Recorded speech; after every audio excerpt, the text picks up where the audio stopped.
Ellingham Diagrams. Welcome to this lecture on Ellingham Diagrams. These diagrams are fundamental tools in metallurgical thermodynamics for understanding the stability of oxides, the feasibility of reduction reactions, and the role of temperature in driving chemical processes. Slide 2, Definitions.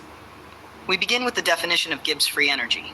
Delta G equals delta H minus T delta S, where delta H is the enthalpy heat of reaction, T is the temperature in Kelvin, and delta S is the entropy, degree of disorder. A negative delta G means a reaction is thermodynamically favorable.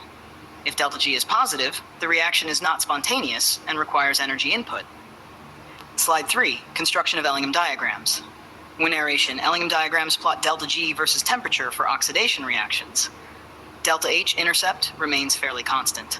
Delta S slope dictates how delta G changes with temperature. Most lines slope upward because oxidation reactions typically decrease entropy, gas plus solid solid. Some reactions like 2CC plus O2, 2CO increase entropy, so their lines slope downward. Slide 4, Reading the diagram. The position of a line indicates how stable a metal oxide is. Lines near the top, noble metals like AuPT with unstable oxides. Lines near the bottom, reactive metals like AlMg with very stable oxides. If one metal's line lies below another, it can reduce the other's oxide. Carbon's line cuts many others, making it a versatile reducing agent, especially as temperature increases. Uses of Ellingham diagrams. Narration: Ellingham diagrams help with 1. Predicting reduction feasibility of metal oxides. 2. Determining equilibrium oxygen partial pressure, PO2, at given temperatures. 3. Calculating the CO-CO2 gas ratio required to reduce oxides with carbon.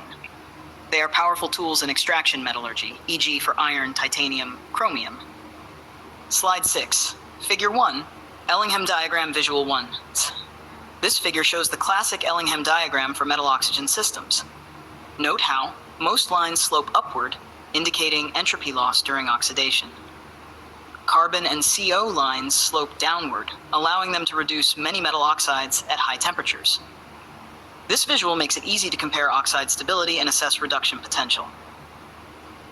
Slide 7, Figure 2, Ellingham diagram visual 2. This extended diagram